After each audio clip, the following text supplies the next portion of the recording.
이번엔 재산권에 대해서 공부를 해볼 건데, 재산권은 일단 기본적으로 다른 기본권과 좀 다른 특징이 있는데, 재산권은 기본권 보장과 동시에 23조에서는 제도 보장의 성격을 같이 갖고 있다.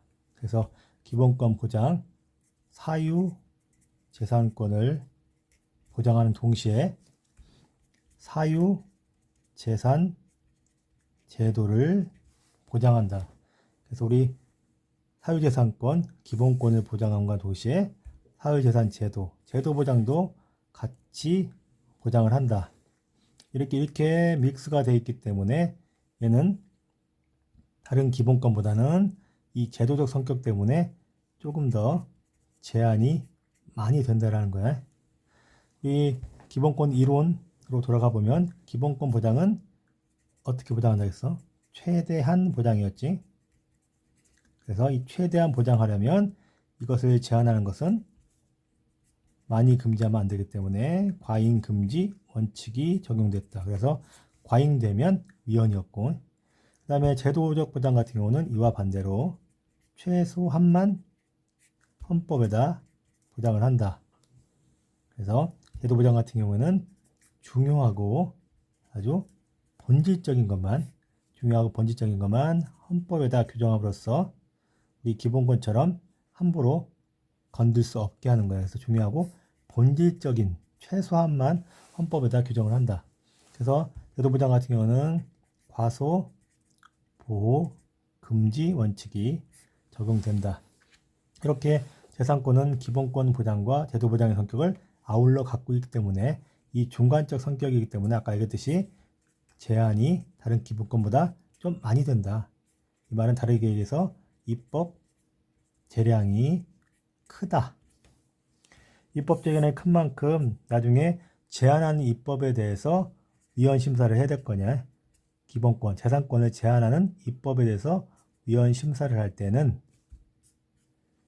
어떤 비례원칙? 비례원칙을 일단 적용돼야 돼. 위헌 심사 기준은 무조건 비례원칙이야. 그런데 완화된 비례원칙이 적용된다. 그래서 다른 기본권에 비해서 위헌일 가능성이 적게 되겠지. 제한이 많이 된다. 입법 제한이 크기 때문에 그 위헌 심사 기준은 완화된 비례원칙이 적용됨으로써 위헌인 판례들이 많이 나오지 않는다. 확률상. 다른 기본권에 비해서 제한이 크다, 입법 제한이 크다라는 것은 다른 말로 어떻게 표현되냐면 사회적 기속성이 크다. 그래서 재산권 같은 경우는 자기의 권리지만 남들하고의 관련 관계 속에서 영향을 미치기 때문에 사회적 그 기속성, 즉 공공복리에 적합해야 된다. 그래서 이런 것들이 우리 23조에 규정이 되어 있는 거야. 재산권은 제도적 보장 성격이기 때문에 제한이 많이 되고 그 이유는 사회적 기속성 때문이다. 그래서 우리 23조 2항에서 이것을 다르게 공공복리에 적합하게 행사해라. 즉 행사는 공공복리에 적합하게 해라. 즉 마음대로 행사하지 마라. 라고 이렇게 제한하는 거지. 그래서 예를 들어서 아무리 재산권, 자기 땅이라도 건물도 자기 맘대로 질 수는 없잖아요. 자기 맘대로 못 짓고 용적률 같은 것들을 이런 제한을 따라야 되는 거지. 그래서 아무리 자기 재산권, 자기 땅이라 하더라도 건물 질 때는 용적률 같은 제한을 지켜서 지어야 된다. 그런 것들이 이런 23조 2항 공공복리에 적합하게 행사해야 한다에 포함되는 거야. 그리고 판례 하나 살펴보면 이와 관련해서 공공복리에 적합하게 행사해라. 아무리 지 거여도 지 맘대로만 행사 만든다는 판례가 있는데 저작권 역시 재산권에 들어가지. 근데 판례에서 이런 게 있어. 반대급부 없이 남의 노래를 불러도, 즉 버스킹 같은 거 반대급부 없이 남의 노래 부르잖아, 그치? 그런 경우에 이것은 재산권을 침해하는 것이 아니다라고 봤지. 그래서 노래 주인이 이 정도는 저작권료 받지 말고 공공목리에 따라서 좀 그냥 참아라. 아무리 네 노래라고 하더라도 저작권료 달라고 행사하지 마라. 그렇게 해서 공공목리 적합하게 행사하라는 거와 관련된 판례지. 저작권도 재산권은 맞다. 하지만 이 정도는 공공목리에 따라서 좀 참아라. 돈 받고 노래 부르는 거 안 되겠지만 돈 안 받고 남의 노래 부르는 거, 네 노래 부르는 것까지는 좀 참아라. 이것은 재산권 침해가 아니다라고 봤지. 그 자유적 특성 관련해서 재산권 중에서도 특히나 우리 일반 재산권보다 토지는 더욱더 사회적 제약성이 크고, 토지 중에서도 특히 농지는 사회적 제약, 즉 사회적 기속성이 훨씬 더 크다. 그럼 사회적 제약성이 크면 제한이 많이 되고 위헌 심사는 더욱더 완화된 비례 원칙이 적용되겠지. 그래서 농지 관련된 거 관련해서는 사회적 제약성이 워낙 크기 때문에 입법 제한이 엄청 크다. 농지 나오면 다 합헌이다. 결론은 여기 한 가지 공식, 농지에 대해서는 사회적 기속성이 워낙 크기 때문에 농지 나오는 순간 결론은 합헌, 헌법에 위반되지 않는다로 풀어야 돼. 그럼 토지도 관련된 제한이 거의 다 합헌, 거의 다 합헌. 일부 너무 과한 거에 위헌 판례는 있지만, 일반 재산권은 토지와 농지에 비해서는 위헌인 판례들이 좀 더 많이 나오겠지. 그럼 이런 재산권에는 어떤 것들이 포함되느냐. 그래서 재산권 인정 여부가 이 재산권 파트에서 중요한 키포인트인데, 일단 이 재산권은 우리가 일반적으로 예상하는 재산권과 좀 다르다. 그래서 제23조 헌법상 보장된 재산권이 무엇이냐를 물어보는 거야. 그냥 재산권이 뭐냐? 그러면 우리가 판단하기 쉽지 않기 때문에 23조에서 보장하는 헌법상 기본권에, 그 기본권이 재산권에 어떤 것들이 들어가냐. 이 재산권에는 우선 사법상 권리가 들어가고, 그 다음에 공법상 권리도 일부 요건을 갖추면 재산권에 포함이 된다. 사법상 권리, 즉 사법상 권리 중에서 사고 팔 수 있는 것, 내 맘대로 사고 팔 수 있는 것, 이것을 다르게 표현해서 사적 유용성이라고 그래. 사고 팔 수 있는 것, 즉 사인이 다른 사인한테 이 청구할 수 있다면 이것은 재산권에 들어간다. 대부분 그래서 민법상 권리다. 이 민법상 권리, 민법에서 보면 민법상 권리 거의 다가 이 재산권, 헌법에서 보장하는 재산권 중 사법상 권리에 들어간다. 예를 들어서 우리 민법에서 배우는 물권, 채권, 상속권, 이 상속권 안에 들어있는 유언의 자유, 유언권도 다 재산권에 들어간다. 사고 팔 수 있는 것, 사적 유용성이 기본적으로 재산권에서 가장 1번 요건이야. 즉 우리가 일반적으로 행사할 수 있는 권리들, 그 사법상 권리라고 하는데, 물권 중에서 우리가 소유권을 통해서 누가 내 소유권을 침범했을 때 침범하지 마라, 나가. 그리고 이 소유권에 대해서 내가 팔 수도 있고, 여기에 누구 세를 들어와서 임차 이런 것도 할 수가 있고, 채권, 누가 돈 빌려주면 돈 받을 수 있는 권리, 당연히 사법상 권리, 즉 재산권에 들어가겠지. 그리고 자기 소유권에 기한 이 상속권 역시 사법상 권리로서 재산권에 포함이 된다.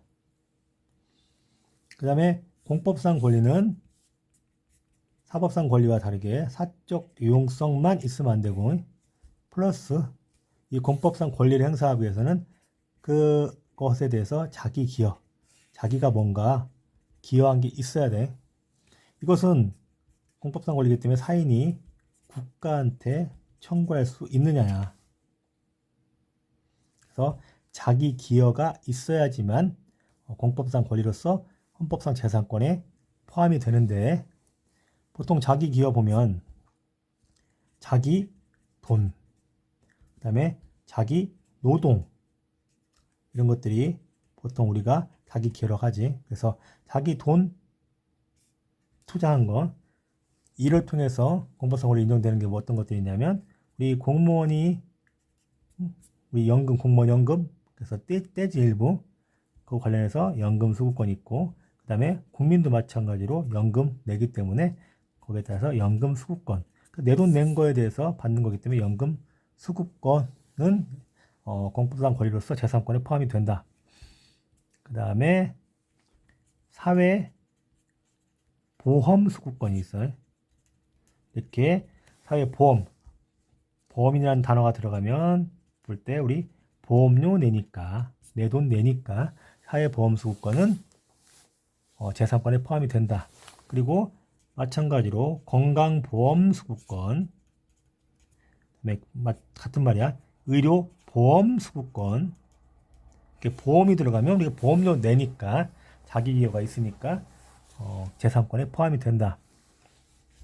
이 사회보험 수급권과 비교할 것으로 사회보험이 아니고 사회보장 수급권. 보장이라는 것은 국가가 도와주는 거야. 부조해 주는 거야. 부조. 사회부조. 사회부조 같은 경우는 국가가 도와주는 거기 때문에 이때는 재산권에 포함이 되지 않는다. 재산권 아까 어때 됐어? 재산권이 되려면 사인이 국가에 대해서 청구할 수 있어야 되잖아.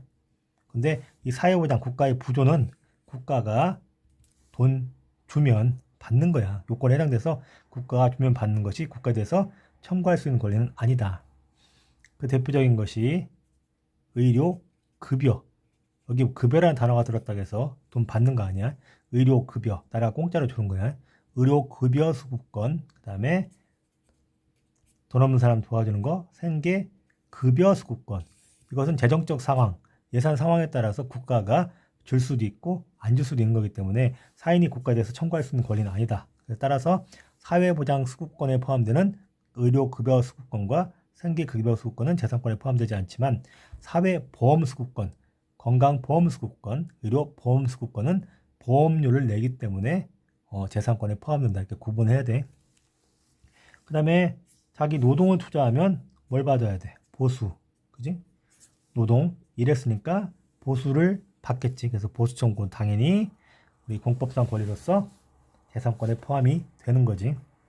보통 이렇게 자기 돈이나 노동을 투자해서 그거에 대한 대가를 받는 거기 때문에 당연한 재산권으로 인정이 되는 건데 이 돈 투자는 아니지만 특별히 희생하는 경우가 있어. 특별한 희생이 있어서 그에 대해서 이 희생에 대한 대가로 그 사인에 대해서 국가에 대해 청구할 수 있는 권리를 주는 것들이 있다. 어떤 것들이 있냐면 우리 국가 유공자, 그 다음에 뭐 지뢰 피해자, 지뢰로 인한 피해자 같은 경우에 거기다 대고 보상금과 피해자 위로금 주는 거. 이것은 우리 판례가 특별한 희생으로 봐서 재산권으로 인정이 됐다. 유공자, 나라를 위한 특별한 희생, 그 다음에 지뢰 피해자, 군인으로서 나라를 위해서 특별히 희생한 사람으로 봐서 그 보상금과 위로금은 사인이 국가에 대해서 청구할 수 있는 재산권에 포함된다고 봤고, 위안부도 역시 위안부가 청구할 수 있는 배상 청구권을 인정함으로써 이 배상 청구권을 재산권에 포함시켰다.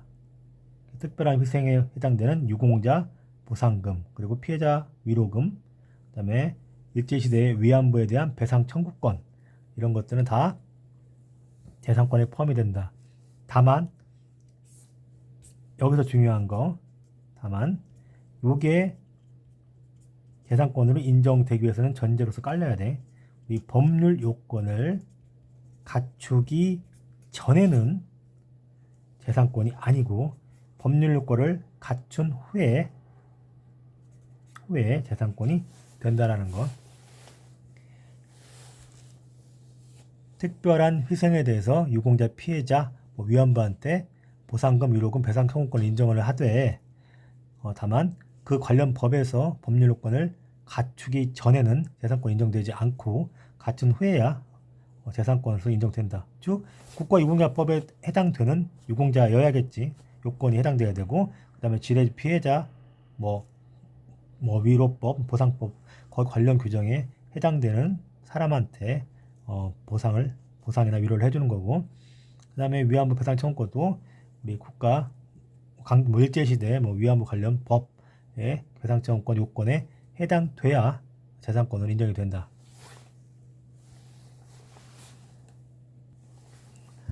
이렇게 공법상 권리는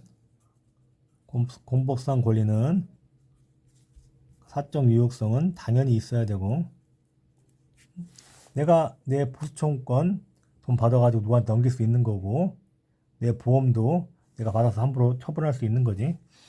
당연히 있어야 되고, 아까 얘기했듯이 자기 기여가 있어야 된다고 했잖아요. 이 자기 기여 관련해서 아까 얘기했던 거에서 중요한 거 하나 더 다시 한번 반복해서 보면, 사회보험과 사회보장, 아까 얘기했듯이 보험이 들어가면 보험료를 낸다. 내 자기 기여가 있기 때문에 재산권으로 인정이 된다고 했고, 사회보장은 국가에서 우리 부조금 부조해 주는 거야. 우리 누가 죽었을 때 부조해 주는 것은 사인이 그 사람한테 청구할 수 없지. 부조라는 것은. 그렇기 때문에 이 부조는 권리가 아니다. 부조금 내라 라고 청구할 수 없는 거지. 그래서 부조는 권리가 아니기 때문에 이때 이것은 재산권이 아니다. 여기에 해당되는 것으로서 의료급여 수급권과 생계급여 수급권, 이것은 나라에서 도와주는 수급권이기 때문에 재산권이 아니라는 거였고, 우리 사회보험 수급권에 관련된 것은 우리 건강보험 수급권, 보험료 우리 돈 내기 때문에 이것은 재산권에 포함이 된다고 했지. 근데 여기에 보험과 보장의 중간적인 것이 하나 있는데, 그게 뭐야? 바로 국민연금이다. 국민연금. 국민연금은 일을 내고 일을 받는 수급권이 아니지. 일은 내가 낸 거고, 나머지 일은 나라에서 공짜로 더 주는 거잖아. 그래서 반반이다. 그래서 국민연금 수급권은 반반이기 때문에 어쨌든 간에 반이라도 내 기여가 있기 때문에는 재산권에는 당연히 포함이 돼. 국민연금 수급권도. 다만 반은 공짜로 주는 거기 때문에 좀 더 제한을 많이 해도 되겠지. 그래서 결론, 국민연금 수급권도 재산권에 포함이 된다. 다만 사회보장적 성격도 반 있기 때문에 제한이 좀 더 많이 된다. 이 연금 수급권 관련해 가지고 주의할 게 있어. 나중에 또 한번 보겠지만, 우리 기대권, 기대라는 말이 들어가면 다 재산권이 아니야. 근데 다만 국민연금, 여기서만 국민연금 기대, 국민연금 기대 수급권까지도, 이것까지도 재산권이 포함이 된다. 기대. 왜냐? 우리 국민연금, 공무원연금 기대 수급권은 나중에 받을 게 몇 살 되면 받을 것이 너무 확실하기 때문에 말이 기대지만 거의 확실한 수급권이다. 그래서 국민연금 기대 수급권까지도 재산권에 포함이 된다. 그래서 국민연금 수급권은 재산권에 포함이 된다. 기대 수급권까지도 포함된다. 다만 국민연금에서 하나 안 되는 게 나오는데 뭐냐면 사망 일시금이야. 국민연금에서 재산권이 아닌 것 딱 하나, 사망 일시금. 이것만 기억하면 된다. 사망 일시금은 재산권이 아니다. 왜 그러냐면 아까 적어도 국민연금 수급권이 재산권으로 인정되는 것은 반은 내가 내고 반은 공짜. 이 정도 내 기여가 있기 때문에 수급권을 인정하는 거였어. 근데 사망 일시금은 내가 일을 내서 일을 받는 게 아니고, 일을 냈는데 한 100 정도를 받는 거야. 그래서 등가성이 전혀 없다. 내가 일을 냈기 때문에 받는 돈이 아니고 죽었기 때문에 그 죽은 거에 대해서 일시금으로 받는 나라의 보장적 성격이다. 100을 주는 거니까. 그렇기 때문에 이것은 사회보장 수급권의 성격이 강하기 때문에 재산권으로 보지 않는다라는 거야. 그래서 국민연금 나오면 일단은 다 재산권이고, 사망일시금 요 하나만 재산권 아니라고 기억하면 돼. 국민연금 수급권은 기대권까지도 재산권, 그래서 다 재산권에 포함이 된다. 다만 사망 일시금만 재산권이 아니다. 공법상 권리 이렇게 공부하면 되고, 아까 공부했던 사법상 권리, 사법상 권리, 우리 민법상의 권리들 대부분이 다 이 사법상 권리로서 재산권에 포함된다겠지. 이 사법상 권리 중에서 되는지 안 되는지 우리 판례를 통해서 한번 공부를 해볼게. 개인 택시 면허 재산권이 될까 안 될까? 아까 사법상 권리는 어떤 요건이 있어야 된다겠지? 사적 유용성, 즉 내가 마음대로 사고 팔 수 있는 거여야지 사법상 권리에서 재산권에 들어간다고 했지. 개인 택시 면허 내 마음대로 팔 수 있어 없어? 응? 돈 주고 팔 수 있지. 그렇기 때문에 이거는 재산권에 들어간다. 그런데 약사 면허, 응? 어떤 사람이 이 약사 관련된 공부요 지식이 있어야 되고, 응? 이 약에 대한 전문가여야 되잖아, 그지? 그래서 이 면허를 내가 사고 팔 수 없지. 그래서 약사 면허 같은 경우는 재산권이 아니다. 응? 그리고 관행어업권, 좀 헷갈리기 쉬운 거, 이 관행이란 말에 속아서 얘를 재산권으로 보지 않을 수가 있는데, 이 관행어업권은 하나의 권리로서 인정된 거라는 거 판례를 기억해야 돼. 관행어업권은 재산권은 인정된다.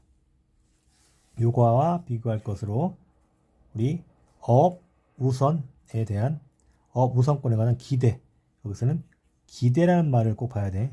뭐뭇에 대한 기대는 재산권이 아니야. 단순한 기대, 단순한 기회, 이익, 반사적 불이익, 이익 다 재산권이 아니다.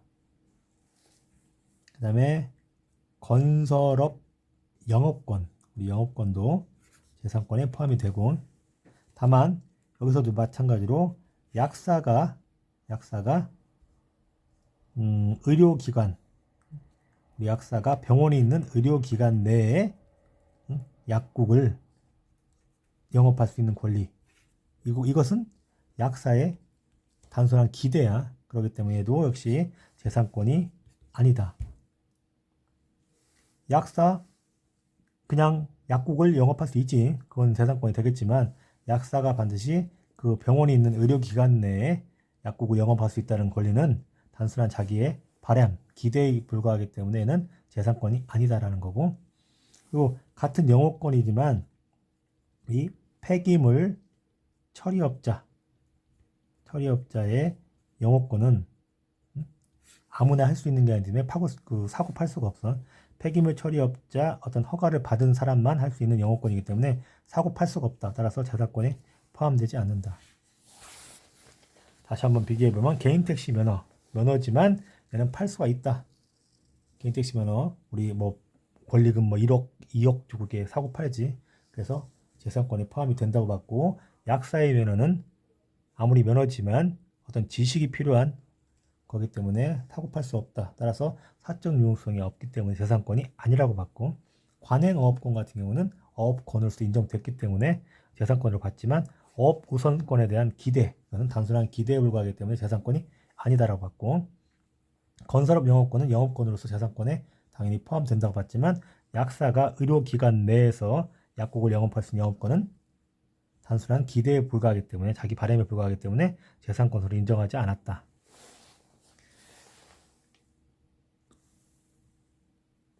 그 다음에 이제 추가로 최근에 나온 판례 중에서 재산권으로 인정이 된 것들이 있는데, 환매권도 재산권으로 인정이 된다. 그 다음에 댐 사용권도 그 댐을 사용하게 하고 사용료를 받기 때문에 재산권으로 인정된다고 봤고, 그리고 육아휴직 급여 수급권, 우리 육아휴직 해도 돈 받지. 당연히 받을 수 있는 권리야. 그렇기 때문에 얘도 역시 재산권으로 받다.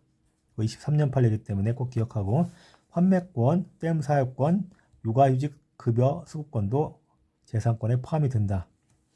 그리고 재산권으로 인정되지 않는 대표적인 것들로 아까 단순한 기회, 기대 이런 것들은 재산권 인정되지 않고, 그다음에 뭐 조합의 뭐 적립금 이런 것도 재산권으로 인정이 되지 않았다. 그래서 단순한 기대 적립금은 재산권이 아니다. 그래서 기적은 재산권 아니다. 기적은 재산권이 아니다. 다만 아까 기대지만 재산권 인정되는 거 하나는 기억해라고 했지. 뭐였어? 국민연금 기대수급권. 국민연금은 기대지만 나중에 받을 것이 확실한 기대이기 때문에 확실한 기대에 관련 근거한 수급권은 재산권에 포함이 된다. 그래서 국민연금은 다 재산권 포함된다겠지. 하나만 빼고 국민연금 나오면 무조건 사망일시금 요거만 아니고 나머지는 다 재산권이 포함이 된다. 그 다음에 아까 대표적으로 재산권 인정되지 않는 것들 기적을 살펴봤고 그 다음에 좀 더 재산권 인정되지 않는 것을 살펴보면 사적 유용성이 없는 것들이지. 그래서 조합 첫 번째로 사적 유용성이 없어서 재산권 인정되지 않는 거 조합 적립금. 이 적립금은 이 조합이 마음대로 처분할 수 있지 내가 처분할 수 있는 것은 아니기 때문에 그래서 재산권이 아니다. 조합 거지 내가 처분할 수가 없다. 그래서 재산권이 아니다라고 봤고 그 다음에 강제집행권 당연하지. 강제집행권은 내가 할 수 있어. 나라가 하는 거지 국가가 하는 거지 나의 권리가 아니다. 그래서 재산권이 아니고 그 다음에 퇴직연금 수급권 아까 연금은 내가 낸 게 반이기 때문에 퇴직연금 수급권도 역시 재산권이어야 되는데 요 앞에 임용 결격으로 얘가 원래 공무원이 안 됐어야 될 놈인데 결격사유가 있음에도 불구하고 20년을 근무했어. 그런 경우에는 퇴직연금 수급권이 재산권이 아닌 것으로 바뀐다. 왜냐하면 애초에 임용 결격했다는 것은 공무원이 아니었다. 그래서 퇴직연금을 받는 조건 자체가 공무원이어야 되는데 얘는 20년간 근무를 했지만 공무원으로서 근무한 게 아니야. 그래서 공무원도 아닌 주제에 20년간 월급은 받았잖아. 그래서 그 월급은 뺏지 않겠다. 그 월급 받아먹은 걸로 만족해라. 퇴직연금 수급권까지 받을 생각은 하지 마라. 재산권이 인정되지 않았고 그 다음에 두 번째로 단순한 기대, 기회, 어떤 가능성 이런 것들은 다 재산권이 아니라고 했지. 단순한 기대, 기회, 그거에 따라서는 이익, 손실 이런 것들은 다 재산권이 아니다. 그래서 대표적으로 아까 얘기했던 약사가 의료기관 내에서 약국을 영업할 권리는 단순한 기대에 불과하기 때문에 그거는 네 재수다. 그냥 그렇기 때문에 그건 재산권이 아니라고 봤고 약사가 약을 제조하는 건 당연히 가능하겠지. 근데 약사가 한약까지 조제하고 싶은 것은 한약 조제권 이것은 단순한 너의 기대에 불과하다. 그래서 다 얘네들 재산권이 아니라고 봤고 그 다음에 기회 집가 상승의 기회 땅값이 오를 기회 이런 것들 그 다음에 자유로이 기부 행위를 할 기회를 보장하는 거 이 기부할 기회를 보장하는 거 이런 것도 다 재산권은 아니라고 봤지. 그래서 우리 앞에서 배웠듯이 기부 금지 그래서 판례에서 기부 금지는 돈을 기부한다고 해서 재산권 제한이 아니었고 뭐 제한이었어?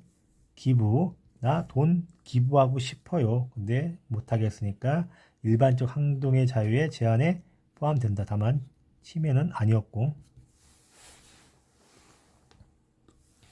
그리고 반사적 이익 어떤 입법에 따른 반사적 이익이나 어떤 불이익 이런 것도 재산권이 아니다.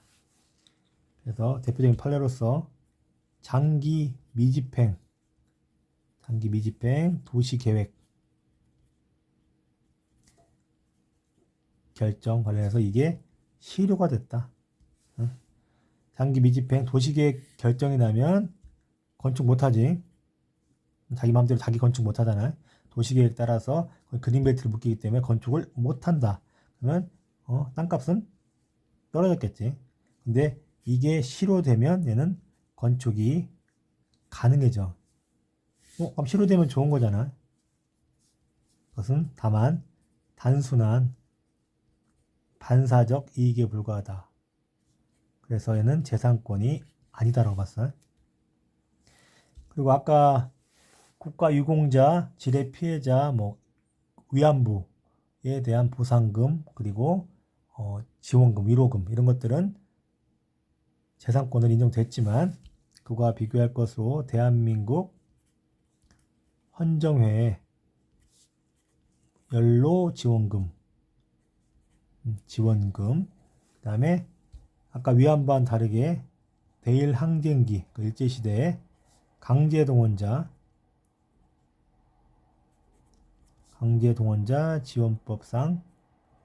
지원법상 위로금, 대한민국 헌정의 연로지원금과 대일 항쟁기 강제동원자에 대한 위로금, 그러니까 위안부 아니고 강제동원자에 대한 위로금 같은 경우에는 그냥 주면 땡큐고 시혜적 급부에 불과하다. 그래서 주면 감사. 그래서 안 준다고 해서 청구할 수는 없다. 국가에서 주세요, 지원금 주세요, 위로금 주세요라고 청구할 수는 없다. 주면 고맙고. 이 강제동원 관련해서 공식 하나 있었는데 다시 한번 복습해 보면 강제동원 나오면 다 합헌, 결론은 합헌, 헌법 위반이 아니었지.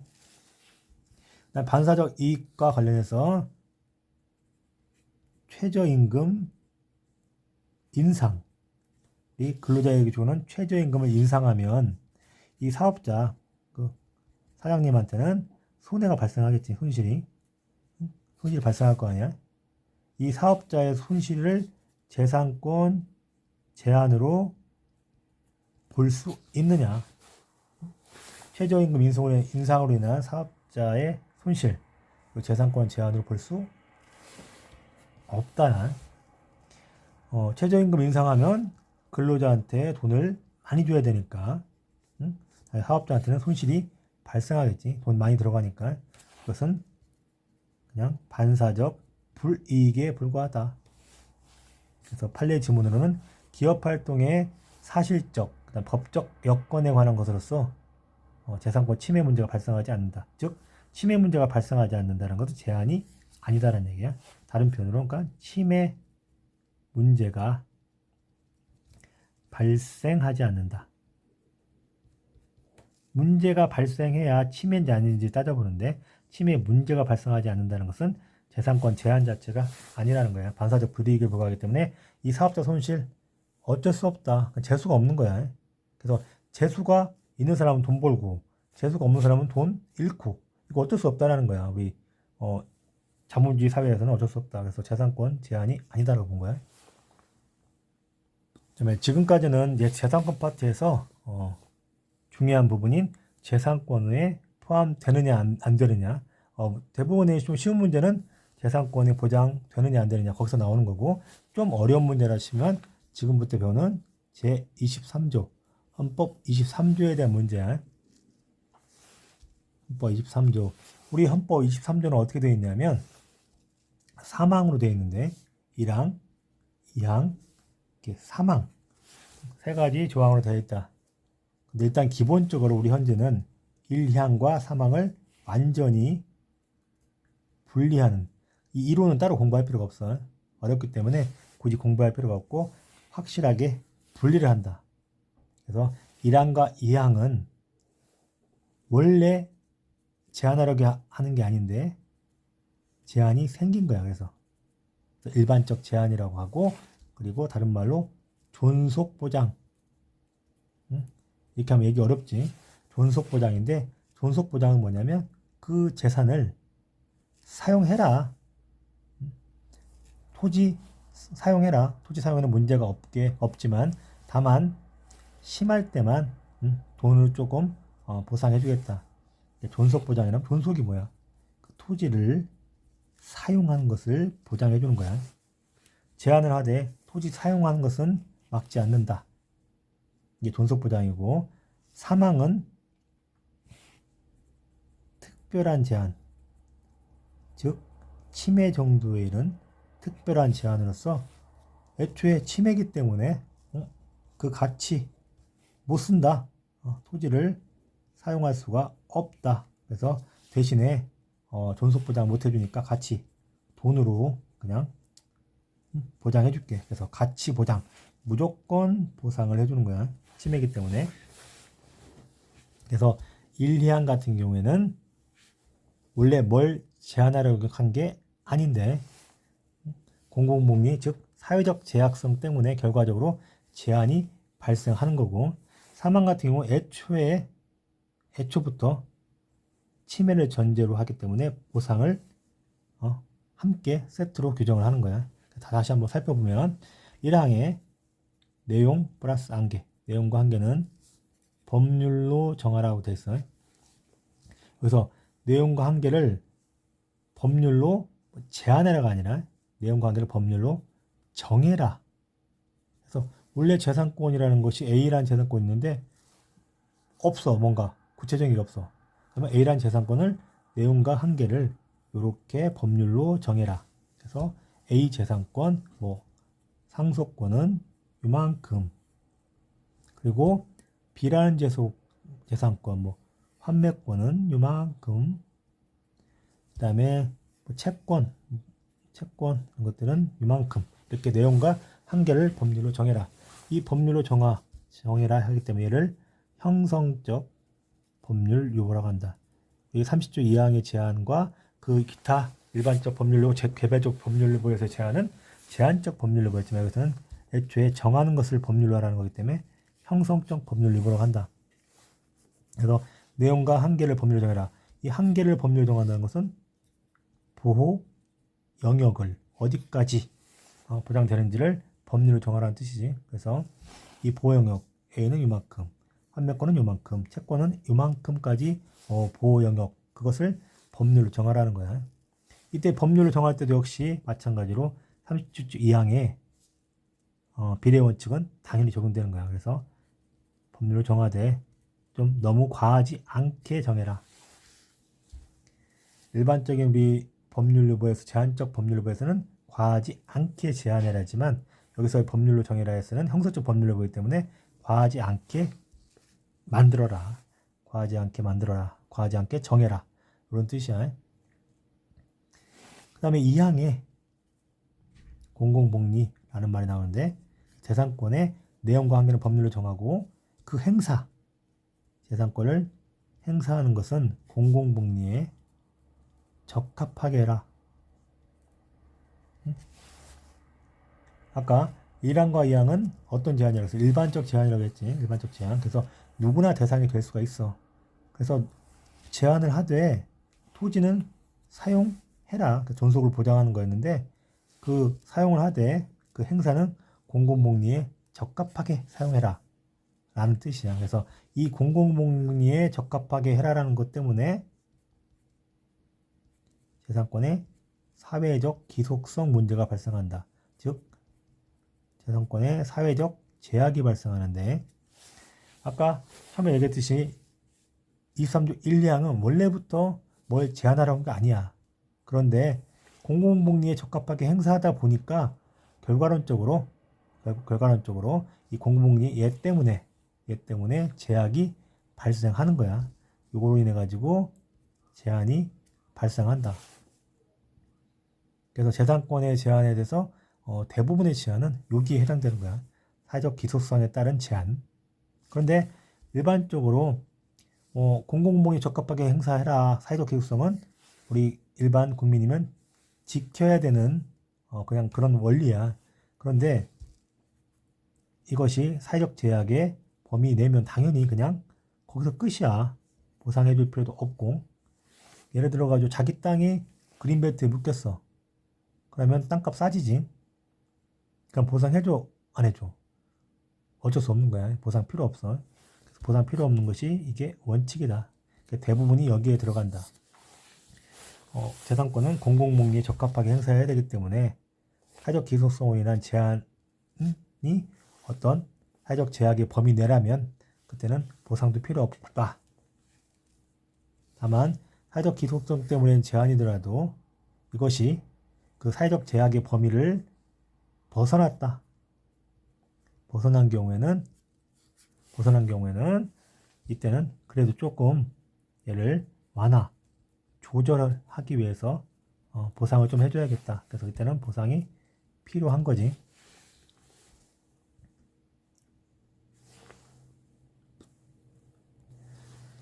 이 범위를 벗어난 경우에 대표적인 경우로서 이제 토지를 아예 사용할 수 없는 경우를 말하는 거야.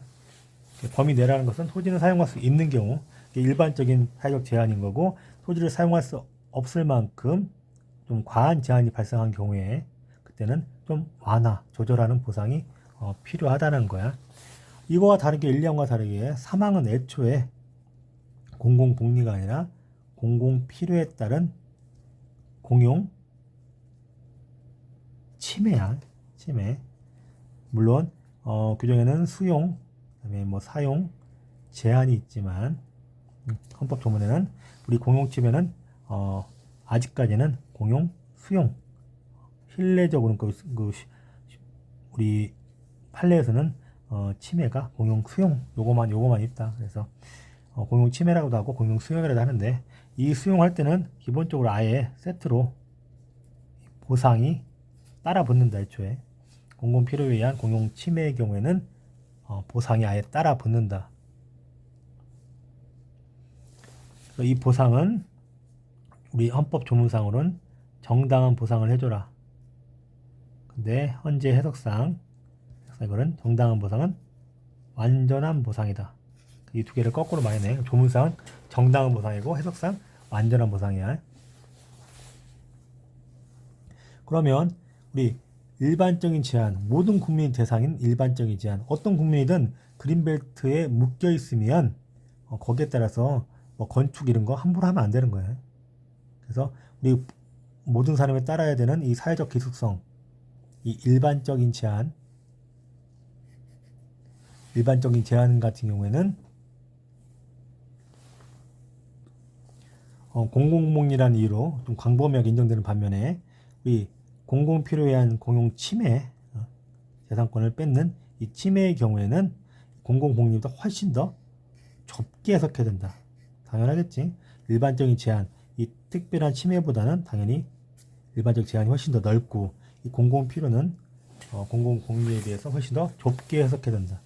그래서 판례에서 이 공공필요는 30조 2항의 기본권 제한의 사유인 공공복리보다 좁게 해석해야 된다라고 표현하고 있다. 공공필요는 공공복리에 비해서 좁게 해석한다.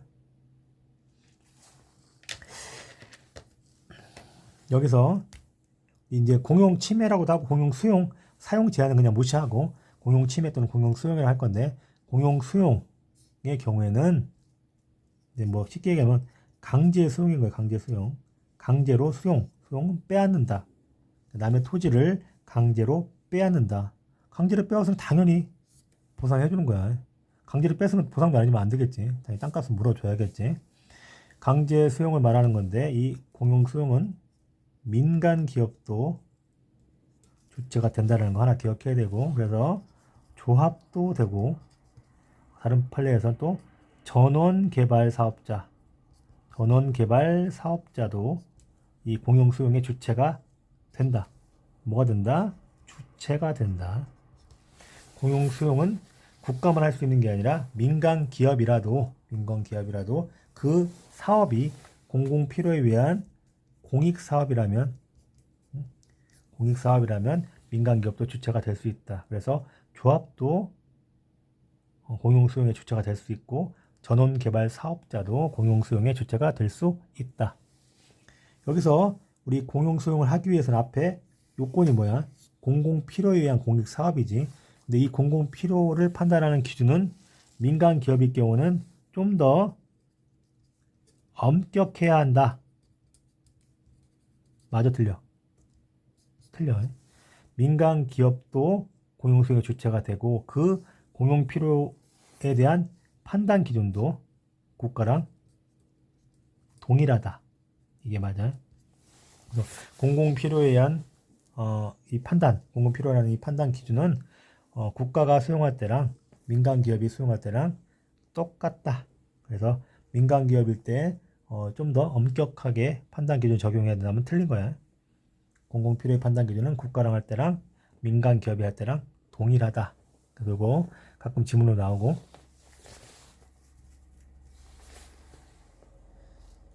그 사망 같은 경우는 특별한 제한, 즉 침해를 전제로 하기 때문에 당연히 보상, 그 가치, 토지의 존속을 보장할 수 없잖아요. 토지 뺏었으니까 아예. 그래서 존속을 보장할 수 없고 가치, 돈으로만 보상해 줄 수가 있다. 그래서 돈으로 보상하는 우리 보상이 아예 세트로 붙을 수밖에 없는 거야. 그래서 이거를 이론으로 따지면 분리 이론이라고 하는 거야. 23조 1, 2항은 그래서 어려운 지문 우리가 낯설면 23조 1, 2항은 존속 보장을 의미하고 23조 3항은 가치 보장을 의미한다. 하면 이게 뭔 얘기야? 할 수 있는데 그게 맞는 얘기야. 23조 1, 2항은 존속, 토지를 사용할 수 있게 일단 보장을 한 상태에서 제한하는 거고 23조 3항은 토지를 아예 뺏는 거니까 존속의 보장은 할 수 없고 가치, 돈으로만 보장해 줄 수 있다라는 것이야. 1, 2항, 그 다음에 3항. 우리 문제에서 어떻게 구분하는지 팁을 주면 1, 2항은 보상이 필요가 없는 거였지. 왜냐하면 그대로 써라. 땅 그대로 써라. 다만 행사만 공공복리에 적합하게 해라. 행사만 적합하게 해라. 그렇기 때문에 보상이 필요가 없는 거였어.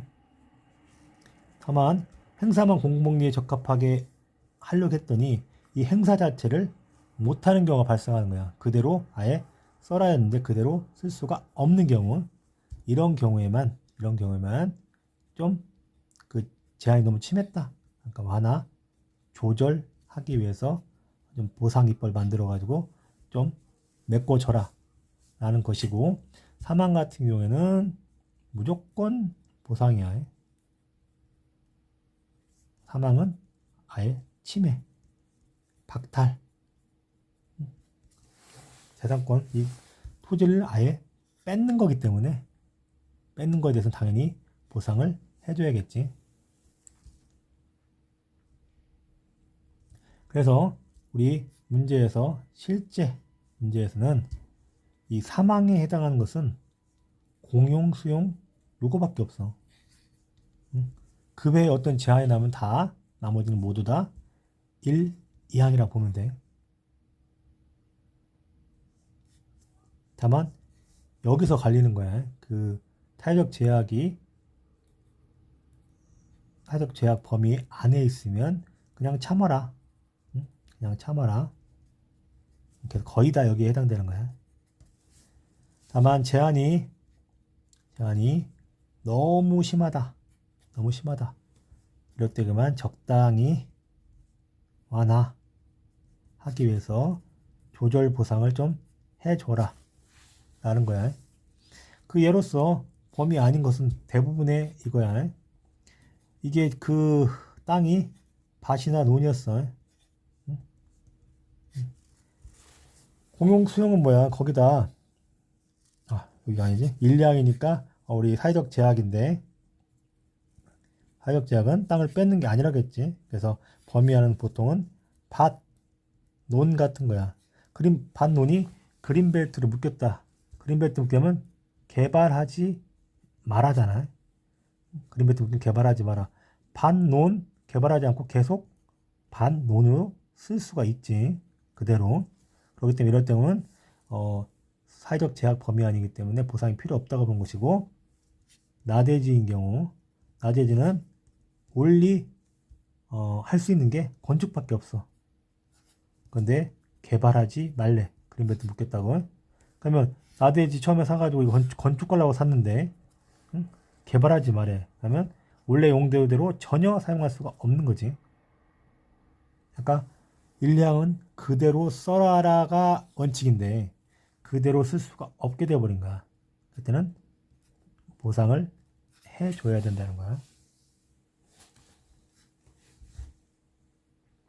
사망에 해당하는 것은 공용 수용밖에 없고 나머지는 모두 23조 1, 2항에 해당하되 일부만 제한이 너무 세기 때문에 완화 조절 보상을 해주는 거야. 문제에서 만약에 마지막에 문제 나올 때 마지막에 이렇게 나면 1, 2항 쭉 나온 다음에 마지막 지문에 23조 1, 2항의 제한에 해당한다. 이게 거의 다 맞는 지문이겠지. 일단 대부분이 이게 맞는 지문이고 23조 사망의 공용 침해에 해당한다면 거의 다 틀린 지문이야. 그래서 공용 수용 빼고는 다 공용 침해가 아니기 때문에 어떤 제한, 재산권에 대한 제한이 나왔다 그러면 23조 1, 2항의 제한에 해당되는 거야. 사회적 제약에 따른 제한이야. 그래서 보상이 필요 없는 제한이고 그거 아니면 과잉금지 원칙 위반돼서 우리 30조 2항은 어떤 기본권이 적용되는 거기 때문에 너무 과해서 과잉금지 원칙 위반돼서 제한이거나 23조 1, 2항의 제한 그 둘 중에 하나에 해당되는 것이지 23조의 공용침해에 해당되는 것은 공용수용 뿐이다. 그래서 연습 한번 해볼게. 면허 없이 공유수면을 매립한 토지를 국가가 국유화했다. 이거 국유화했다는 것은 수용한 거야. 그런데 공용수용은 뭐냐 하면 전제가 적법하게 토지를 사용하는 사람이 있을 때 이것을 빼앗았을 경우에 뺏는 것, 이게 공용수용이야. 근데 여기서는 얘는 면허 없이 공유수용 매립한 토지야. 그래서 애초에 적법하게 토지 사용하는 게 아니고 불법 토지를 나라에서 뺏었다. 불법으로 만든 토지. 그러면 이 애초에 이 사람의 토지가 아니야. 공유수면을 지가 물을 메꿔서 그 땅을 만들어 가지고 불법 토지를 만든 거야. 그럼 이 사람 것 자체가 아니지. 그래서 그걸 국유화하는 것은 당연하다. 주인 없는 것을 수용하는 것은 당연히 23조 1, 2항의 제한에 들어가고 보상은 필요 없다. 당연히. 그 다음에 문화재를 발견했어. 그것을 은닉하는 것을 금지해. 문화재가 나왔어. 그것을 숨기는 것을 금지해. 일반 기본권이라면 인정되겠지만 우리 재산권은 제한이 크다겠지. 그래서 공공복리를 위해서 아무리 네 거라도 문화재이기 때문에 이것은 나라한테 줘라. 나라한테 기부해라. 이거는 역시 23조 1, 2항의 제한으로 보상이 필요 없고 그 다음에 대표적인 우리 23조 1, 2항의 제한으로서 가축 전염병이 돌면 우리 돼지 살처분하지. 돼지나 소 전염병 걸리면 살처분 다 생매장 시키잖아. 응? 좀 불쌍하지. 근데 안타깝지만 보상은 해줄 필요가 없다. 근데 실질적으로 이렇게 살처분하면 그 가게에 대해서 돈을 좀 주는 경우가 많아. 보상을 해주는데 이때의 보상은 이 21조, 23조 1, 2항 이 제한이 사회적 제약의 범위를 넘어서 하는 그 완화 보상이 아니라 그냥 재량으로 부조의 개념으로 도와주는 개념으로 돈을 주는 거야. 그때의 보상은 이 사회적 제약의 범위 넘어난 보상도 아니고 공용 침해에 따른 보상도 아니야. 돈을 주면 고맙고 안 줘도 어쩔 수 없다. 돈 주는 것은 그냥 불쌍해서 조금 지원해 주는 것이 이것은 23조 1, 2항의 제한에 따른 보상은 아니다라는 거야. 그 다음에 도축장. 이 도축장 사용 중지 이런 것들은 다 사회적 기속성에 따른 제한. 23조 1 2항에 따른 제한이야. 다 그래서 보상이 필요가 없다.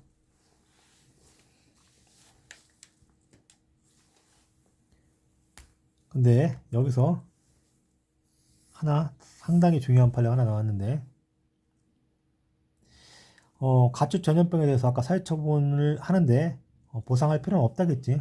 근데 실무적으로 일부의 그 가게에 대해서 돈으로 좀 보상을 해줘, 지원을 해줘. 근데 과해서 보상금을 주든 아니면 그냥 불쌍해서 주든 보상금을 주는 경우가 생기겠지. 근데 이 보상금을 주는데 축산 사업 계열액, 축산 계열화 사업자한테는 안 주고 그것을 계약한 농가, 진짜 축산을 한 그 농가한테만 지원해 주는 거.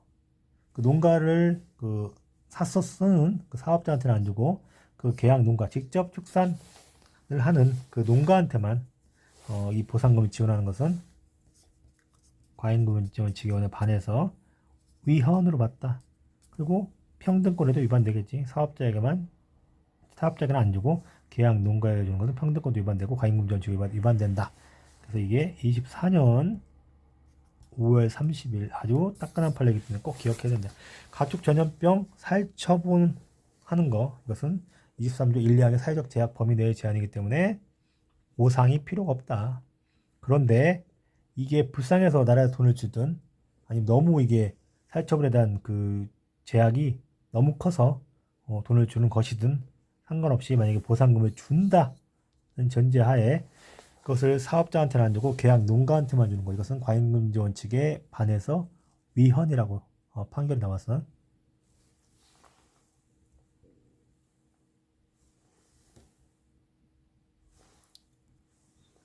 다시 한번 정리를 한번 해보면 재산권 23조 1, 2항과 3항의 구조만 정확히 파악하면 너무 쉬워. 1, 2항 공공복리 사회적 제약 공공복리 이것 때문에 따른 사회적 제약이 생기는 거야 그냥. 그래서 뭘 제한하려고 하지 않았는데 이 공공복리 따라서 행사하다 보니까 사회적 제약이 자연적으로 발생한다. 이것은 재산권의 제도적인 성격 때문에 나타나는 것이지 제한하려고 의도한 것은 아니다. 그래서 이것을 성격 때문에 자연적으로 나오는 거기 때문에 일반적 제한이라고 하고 그래서 사회적 제약에 따른 일반적 제한이기 때문에 행사만 제한하는 거예요. 행사만. 아예 토지를 사용할 수 없게 하는 것이 아니라 행사만 제한한다. 그래서 원칙적으로는 보상이 필요가 없는데 예외적으로만 행사를 아예 제한했더니 이 토지의 용도를 그대로 아예 사용할 수 없을 경우 그럴 때만 보상이 필요가 하다. 그래서 행사만 제한 맘대로 사용하지 마라 라고 했는데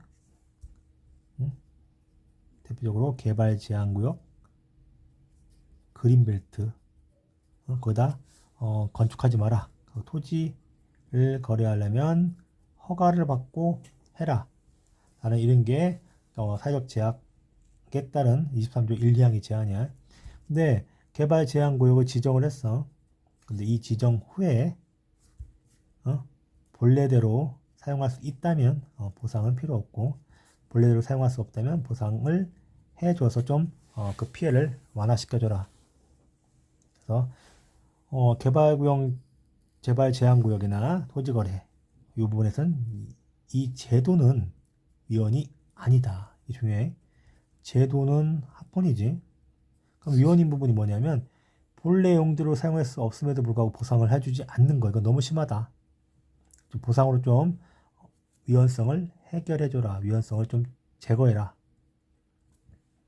그래서 완화하는 보상 규정만 추가하면 돼. 추가해서 만들면 돼.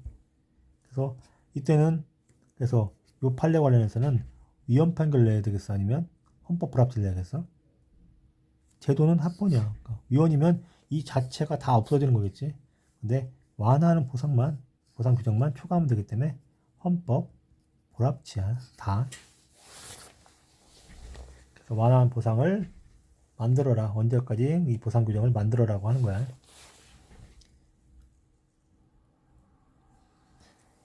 그 다음에 여기까지는 그래서 1, 2항 요 재산권이라는 게 있으면 재산권을 요만큼만 행사해라 라고 제안을 하는 것이고, 이제 3항은 요만큼의 재산권 행사라고 했는데 그래놓고 이만큼에 대해서 아예 뺏는 것을 얘기하는 거예요. 통째로 뺏는 것을 말하기 때문에 이것을 침해라고 한다.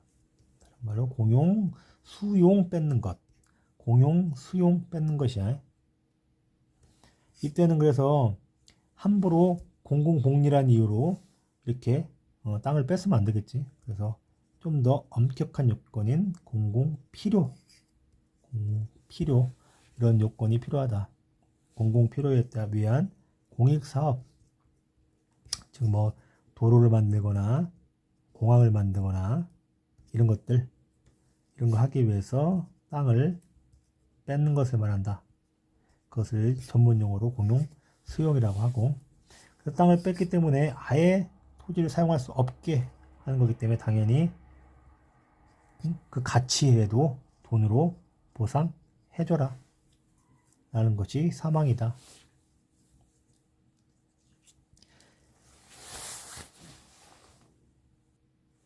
이 사망 관련해 가지고 어떻게 써 있냐면 헌법 조문에 보면 공공필요에 따른 뭐 재산권의 수용, 사용, 제한, 그냥 우리는 이거는 신경 안 쓰고 수용 등이야. 수용 등 및 보상은 이렇게 수용 및 보상해가지고 아예 딱 붙어 있어. 수용 및 보상은 법률로 하되 이 보상은 정당한 보상으로 해줘라 라고 이렇게 헌법 조문에 써 있어. 이 정당한 보상을 헌재에서는 완전한 보상으로 하고 해석하는 거고, 이거 헷갈리면 안 돼. 조문상 정당한 보상이고 우리 헌재 해석상 완전한 보상을 의미한다. 이 완전한 보상은 시가 보상의 원칙이지만 공시지가로 보상해도 괜찮다 그런 것이고, 이 23조 3항에는 특별한 의미가 있는데,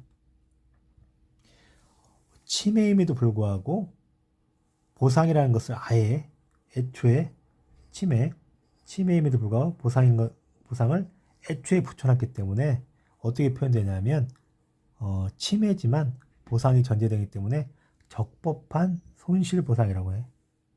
다른 말로 사회적 기숙성의 한계를 넘더라도, 침해 넘잖아.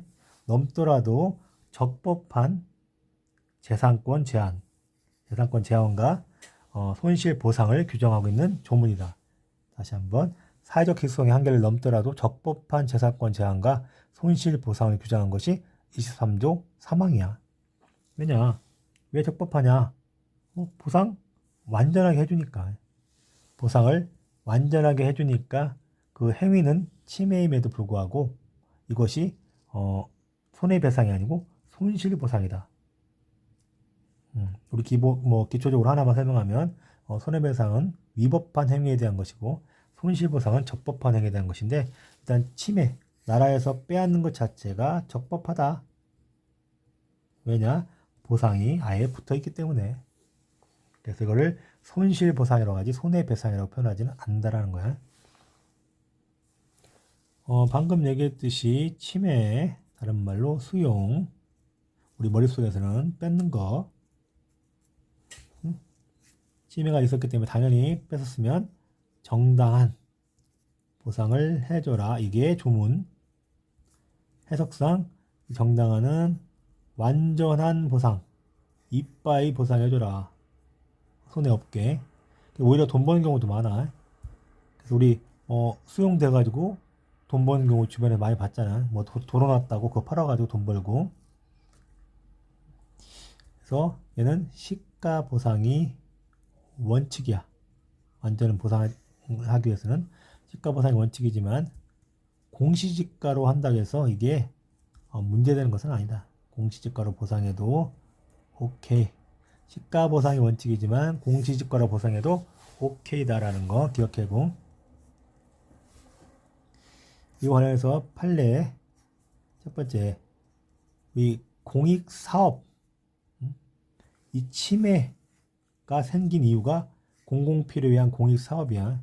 이 공익사업을 함으로써 예를 들어 도로가 들어오고, 그 다음에 우리 세종 같은 경우에 세종 시청 그 위 청사가 들어오고 하면서 공익사업 생겨. 그러면 이 개발 이익이 생기겠지. 이 공익사업으로 인 개발 이익은 보상해줘야 돼, 안 해줘야 돼? 이것은 당연히 배제해줘야지. 빠지지. 이 공익사업으로 인해 가지고 개발 이익이 발생했다. 그러면 자기 땅으로 인해 가지고 생긴 게 아니고 요거 공익사업이 들어옴으로써 개발 이익이 발생하기 때문에 그 보상 범위에서는 빠지는 것이고, 구별할 게 공익사업과 무관한 개발 이익은 당연히 보상에 포함시켜서 보상해줘야 된다. 구분해야 돼, 정확하게. 그냥 개발 이익이라고 다 배제되는 게 아니고 공익사업으로 인한 개발 이익은 보상해서 배제하지만 공익사업과 무관하게 원래 생길 이익, 개발 이익은 보상해서 포함시켜서 보상해줘라. 이 판례 하나 기억해야 되고, 그 다음에 생활대책, 그 다음에 이주대책까지 요까지 우리 정당한 보상에 포함되지는 않는다. 돈 많이 완전하게 보상해줬으니까 그 돈 가지고 알아서 이사해라. 그래서 생활대책, 이주대책은 정당한 보상 범위에 포함되지 않는다. 이 두 가지는 판례는 기억해야 돼.